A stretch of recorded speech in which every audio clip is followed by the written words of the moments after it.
Everyone has dreams, even if they don't always announce them out loud. She once lived her dream as a professional cosplayer. Then life asked her to let it go. As life shifted, Ayumi chose family over the spotlight, letting her passion rest rather than fade.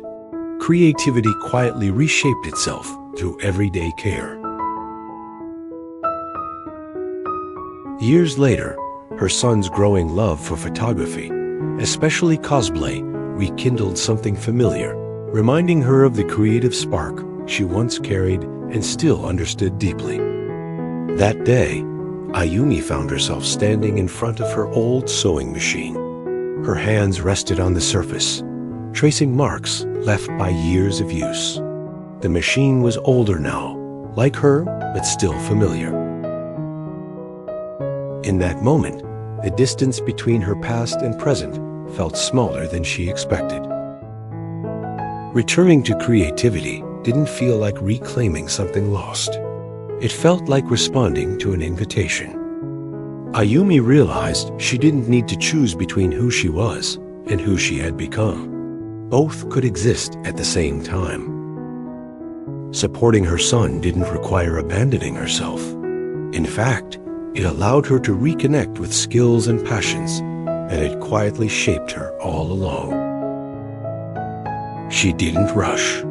She simply acknowledged that something meaningful was beginning again, not as a return to the past, but as a continuation shaped by experience, patience, and purpose. Sometimes the most powerful journeys don't start with bold decisions. They start with listening closely to what life places in front of us and choosing to respond with openness and care.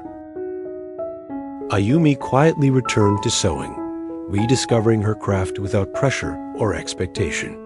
Creating to support her son, not herself, changed everything, turning shared creativity into a gentle bond that brought them closer together. When she suggested inviting his photography club friends over for a small photo shoot, the idea sparked instant enthusiasm.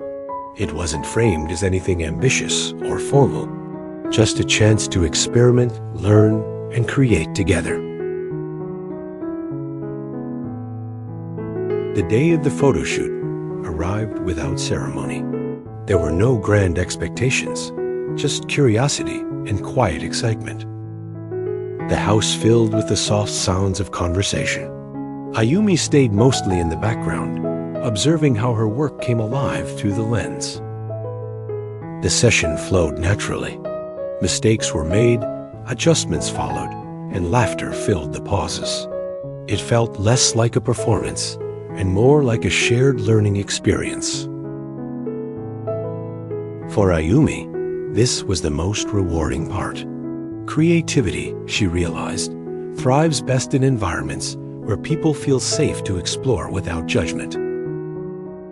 When the photos were later shared online, the response was unexpectedly positive. Comments praised the craftsmanship, the atmosphere, and the storytelling within the images.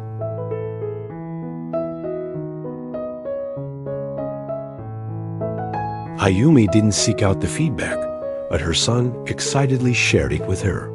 He spoke about how people noticed the details, how they asked about the costumes, how the photos stood out for their warmth rather than spectacle. That reaction stirred something familiar yet new inside her. It wasn't about returning to professional status or reclaiming a title. It was about contribution.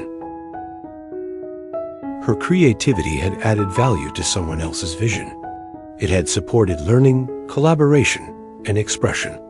That realization brought a quiet sense of pride, one rooted in maturity rather than ambition.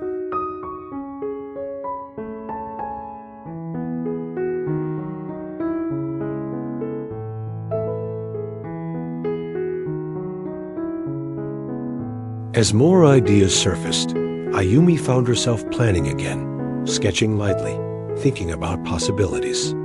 Not because she felt obligated, but because she felt inspired. Each new concept felt like an invitation rather than a demand. She began to see how her experience could serve as a bridge connecting technical skill with emotional understanding. The excitement wasn't loud or overwhelming. It was steady, sustainable. Ayumi understood now that passion doesn't need constant intensity to remain alive. Sometimes it grows stronger when given space to breathe and evolve. Supporting her son's journey didn't diminish her own. Instead, it expanded it, allowing her creativity to exist within a broader, more meaningful context.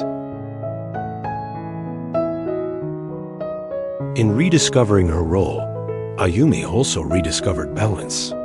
Creativity and responsibility no longer felt like opposing forces. They complemented each other, proving that excitement doesn't always come from chasing something new. Sometimes it comes from revisiting what we already know, seeing it through a different lens, and realizing how much it still has to offer.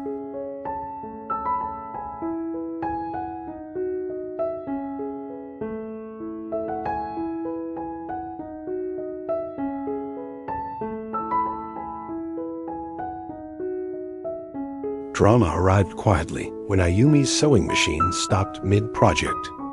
Calm but disappointed, she feared letting her son down more than missing a deadline. For a moment, doubt surfaced, tempting her to see the setback as an ending. Instead, she reflected on the effort and connection they had built and chose to face the problem together. She invested in a new machine, not impulsively, but as a commitment to continue. Learning it renewed her confidence and reframed the setback as a test of resilience. This story reminds us that dreams don't have an expiration date. Even when life asks us to pause, passion never truly disappears. With patience, support, and courage, what we once loved can always find its way back into our lives.